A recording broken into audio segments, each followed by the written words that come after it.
नमस्कार, मैं हूं श्वेता। बिहारी न्यूज में आपका स्वागत है। खबरों की ओर बढ़ने से पहले एक नजर आज की सुर्खियों पर।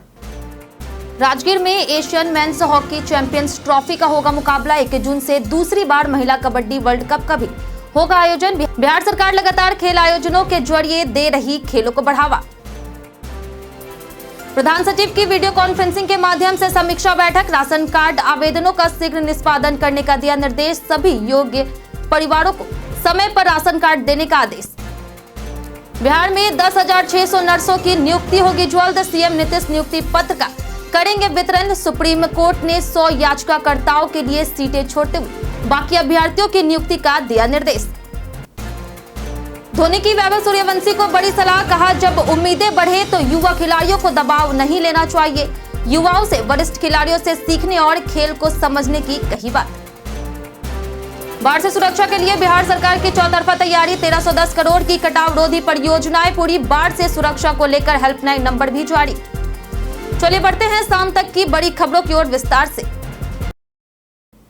राजगीर में Asian men's hockey champions trophy का होगा मुकाबला।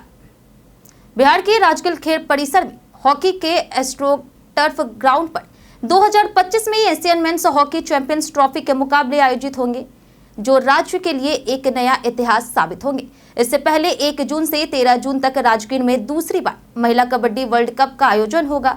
बिहार सरकार लगातार नेशनल इंटरनेशनल खेल आयोजनों के जरिए खेल को बढ़ावा दे रही। खेलो इंडिया यूथ गेम्स में बिहार के खिलाड़ियों ने 36 पदक जीतकर नया रिकॉर्ड बनाया है। नए खेलों जैसे सेपक टाकरा, रग्बी, ठाकंटा और गटका में भी मेडल मिलने से इन खेलों को बढ़ावा मिलेगा और प्रशिक्षण की व्यवस्था की जाएगी। बिहार राज्य खेल प्राधिकरण के डीजी रविंद्रन शंकरन के अनुसार खेलो इंडिया से मिली सीख के बाद अब इंडिविजुअल स्पोर्ट्स इवेंट्स पर ध्यान दिया जाएगा। धोनी की वैभव सूर्यवंशी को बड़ी सलाह। आईपीएल 2025 में शानदार प्रदर्शन करने वाले युवा बल्लेबाज वैभव सूर्यवंशी को सीएसके के कप्तान एमएस धोनी ने अहम सलाह दी है। धोनी ने कहा कि जब उम्मीदें बढ़े तो युवा खिलाड़ियों को दबाव नहीं लेना चाहिए। आरआर बनाम सीएसके मैच के 14 वर्षीय वैभव ने 33 गेंदों पर 57 रनों की मैच जिताई पारी खेली, जिससे राजस्थान ने 188 रन का लक्ष्य 17.1 ओवर में हासिल किया। धोनी ने कहा कि स्ट्राइक रेट 200 से ऊपर रहते हुए निरंतरता बनाए रखना चुनौतीपूर्ण होता है, लेकिन यही सफलता की कुंजी है। उन्होंने युवाओं से वरिष्ठ खिलाड़ियों से सीखने और खेल को समझने की बात कही है। सीएसके की हार पर धोनी ने माना कि शुरुआत में विकेट गंवाने से दबाव बढ़ा और निचले क्रम पर असर पड़ा है। उन्होंने रन रेट को संतोषजनक बताते हुए विकेटों की अहमियत पर जोर दिया। बिहार में 250 से ज्यादा नए मार्गों पर सार्वजनिक वाहन चलाने की योजना। बिहार में परिवहन विभाग ने 255 नए सार्वजनिक यात्री मार्गों की पहचान की है, जिनमें से 25 मार्गों पर पहली बार यात्री वाहन चलेंगे और 230 पुराने मार्गों में संशोधन किया जाएगा। इन मार्गों पर वाहन चलाने से पहले जनता से राय मांगी जा रही।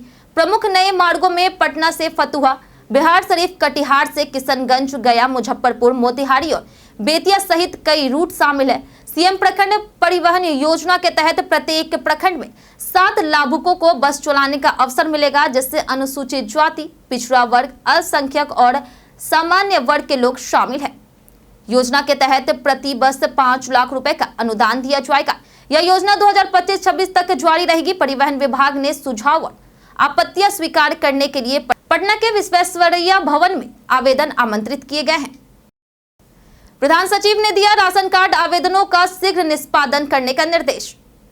खाद्य और उपभोक्ता संरक्षण विभाग के प्रधान सचिव पंकज कुमार ने सभी जिला आपूर्ति पदाधिकारियों को निर्देश दिया है कि राशन कार्ड के आवेदनों का शीघ्र निष्पादन करें, ताकि सभी योग्य परिवारों को समय पर राशन कार्ड मिल सके। वीडियो कॉन्फ्रेंसिंग के माध्यम से हुई समीक्षा बैठक में राज्य भर में राशन कार्ड की रिक्तियों और जन वितरण प्रणाली दुकानों की स्थिति की जिलावार समीक्षा की गई है। प्रधान सचिव ने पीडीएस दुकानों के लाइसेंस की खाली सीट शीघ्र भरने और संदिग्ध राशन कार्ड की जांच कर नियमानुसार कार्रवाई का आदेश दिया है।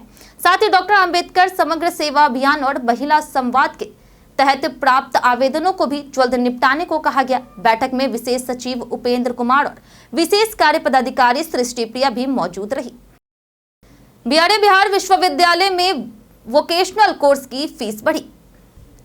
बिहार विश्वविद्यालय में सत्र 2025-26 से वोकेशनल कोर्स की फीस बढ़ाई गई है। आवेदन प्रक्रिया 19 मई से शुरू होकर के 30 मई तक चलेगी। पहली बार विश्वविद्यालय स्तर पर 18 वोकेशनल कोर्स के लिए सेंट्रलाइज एडमिशन प्रणाली लागू की गई है। प्रवेश परीक्षा 5 जून को होगी और नामांकन 15 जून से विभाग या फिर कॉलेजों में लिया जाएगा। फीस वृद्धि सेल्फ फाइनेंस मोड में संचालित कोर्सों पर लागू होगी। फीस में BCA, BBA, IMB, IFAF जैसे कोर्स के लिए 15,000, MCA के लिए 25,000, PGDCA के लिए 20,000 और अन्य कोर्सों की फीस 11,000 से लेकर के 15,000 के बीच निर्धारित की गई है। नामांकन रिपोर्ट 30 जून तक CCDC कार्यालय में जमा करनी होगी और कक्षाएं 1 जुलाई से शुरू होगी। यह निर्णय विश्वविद्यालय के इम्प्लीमेंटेशन सेल के प्रस्ताव पर लिया गया है। बिहार में 10,600 नर्सों की नियुक्ति होगी जल्द। बिहार में नर्स अभ्यर्थियों की नियुक्ति जल्द होने वाली है। सुप्रीम कोर्ट के आदेश के बाद स्वास्थ्य विभाग ने 10,600 अभ्यर्थियों की नियुक्ति प्रक्रिया तेज कर दी है। मुख्यमंत्री नीतीश कुमार इसी माह नियुक्ति पत्र वितरित करेंगे। यह भर्ती जुलाई 2022 में 10,700 पदों के लिए शुरू हुई थी, जिसमें आवेदन सितंबर 2022 तक लिए गए थे। मामला कोर्ट में जाने के बाद सुप्रीम कोर्ट ने 100 याचिकाकर्ताओं के लिए सीटें छोड़ते हुए बाकी अभ्यर्थियों की नियुक्ति का निर्देश दिया। नियुक्ति पत्र मिलने के बाद नर्सों को राज्य के विभिन्न अस्पतालों में तैनात किया जाएगा। साथ ही ग्रेड ए नर्स के 11,389 रिक्त पदों पर भी बहाली की प्रक्रिया शुरू हो चुकी है, जिसके लिए बिहार तकनीकी सेवा आयोग आवेदन प्राप्त कर रहा है। 900 से ज्यादा शिक्षकों के खिलाफ बिहार शिक्षा विभाग की सख्त कार्रवाई। बिहार के सरकारी स्कूलों में शिक्षकों की अनुशासनहीनता ने शिक्षा व्यवस्था को प्रभावित किया है। पिछले 2 वर्षों में करीब 900 शिक्षकों के खिलाफ कार्रवाई हुई है, जिनमें 264 निलंबित, 61 बर्खास्त और 280 पर विभागीय जांच शुरू हुई है। सीतामढ़ी, सिवान, जमुई जैसे जिलों में स्कूलों में नशा करना, अश्लील व्यवहार और अनुपस्थिति जैसी घटनाएं सामने आई है। शिक्षा विभाग ने ई-शिक्षा कोष पोर्टल से हाजिरी की निगरानी और शिकायत पोर्टल जैसे कदम उठाए हैं। शिक्षा मंत्री सुनील कुमार ने शिक्षकों को पढ़ाई का माहौल बनाए रखने और अनुशासन बनाए रखने का निर्देश दिया। शिक्षक संघ ने पेशेवर व्यवहार की अपील की है, लेकिन कुछ कार्रवाई को जल्दबाजी में लिया गया निर्णय बताया गया। 7 आरोपियों के साथ 258 लीटर विदेशी शराब जब्त। पूर्णिया पुलिस ने अंतर जिला शराब तस्करी के गिरोह का भंडाफोड़ कर 7 आरोपियों को गिरफ्तार किया है, जिनमें गिरोह की सरगना दुर्गा देवी सहित वांटेड महिला तस्कर, एक प्रेमी जोड़ा और 4 अन्य तस्कर शामिल है।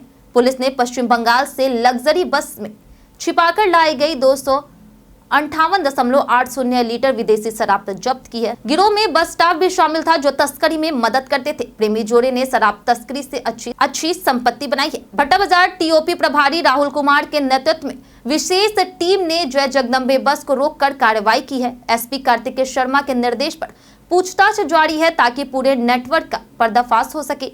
पुलिस आगे भी इस तस्करी गिरोह से जुड़े अन्य सदस्यों की तलाश कर रही।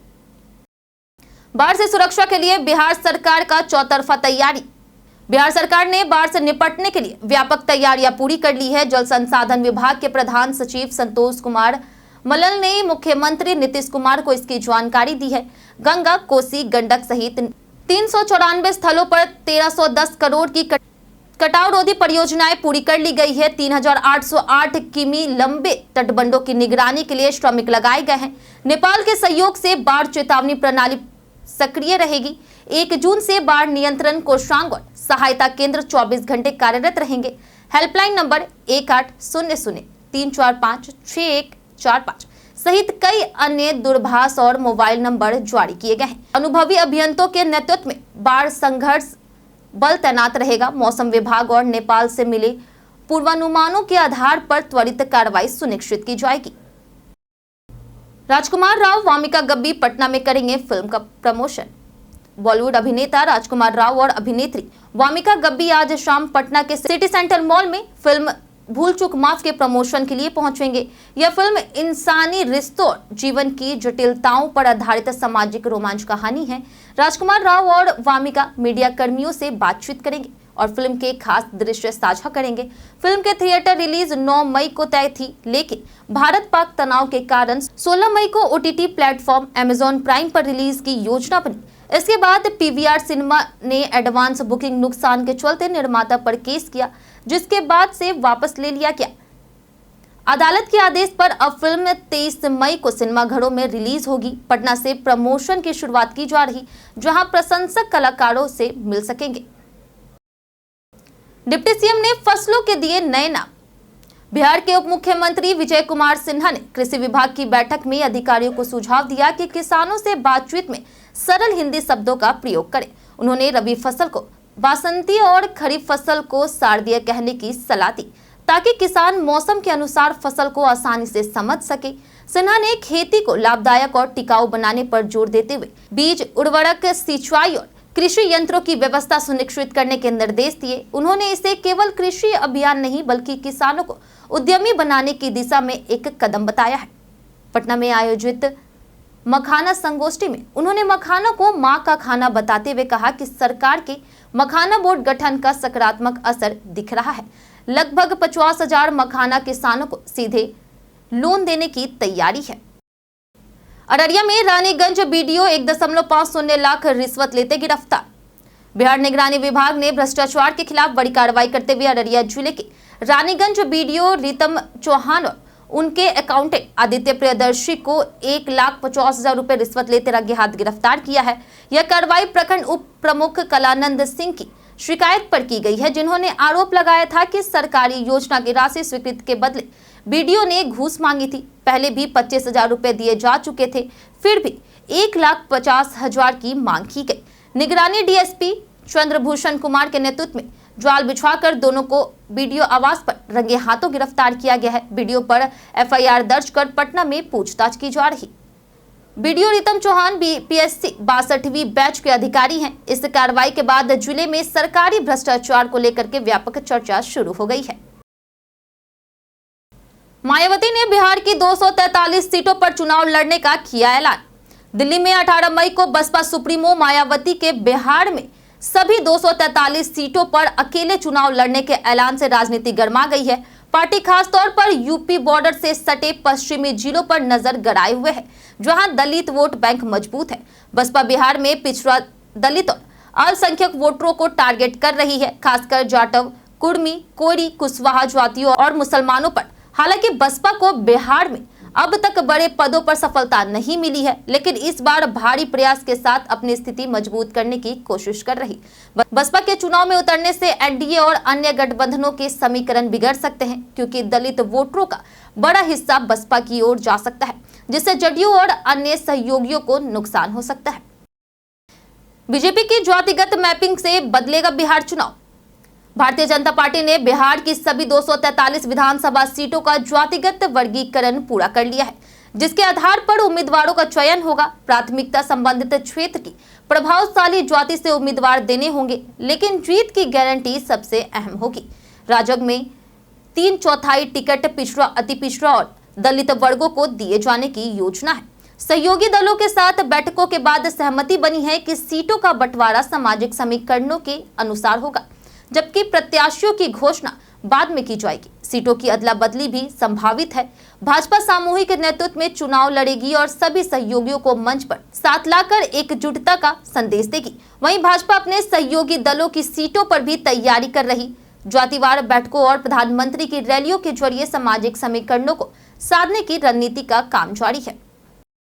बीते दिन हमारे द्वारा पूछे गए सवाल का जवाब आप लोगों में से बहुत लोगों ने हमारे कमेंट बॉक्स सेक्शन में लिख कर दिया है। जिन्होंने हमारे द्वारा पूछे गए सवाल का जवाब दिया है, उनके नाम है गीता देवी, मनोज दास, अमरजीत यादव, मुकेश शर्मा, नौशाद रजा, अमित पासवान, खुशी शर्मा, राजकिशोर महतो, करिश्मा कुमारी, मुन्ना कुमार, आलोक प्रियदर्शी, लक्ष्मी मेहता, रंजीत मिश्रा, जितेंद्र ठाकुर, संजीव कुमार, अर्जुन राम और नरेंद्र कुमार। इसी के साथ बढ़ते हैं आज के सवाल की ओर। और आज का सवाल है कि आपके क्षेत्र के स्कूलों में बच्चों के लिए डिजिटल शिक्षा का कोई प्रावधान है? आप अपना जवाब हमें हमारे कमेंट सेक्शन में लिखकर जरूर बताएं। आज के लिए इतना ही। बिहार के तमाम खबरों के साथ बने रहने के लिए देखते रहें बिहारी न्यूज़। और साथ ही अगर आप YouTube चैनल पर देख रहे हैं तो चैनल को सब्सक्राइब करें और अगर आप फेसबुक पेज पर देख रहे हैं तो लाइक और फॉलो करें। नमस्कार।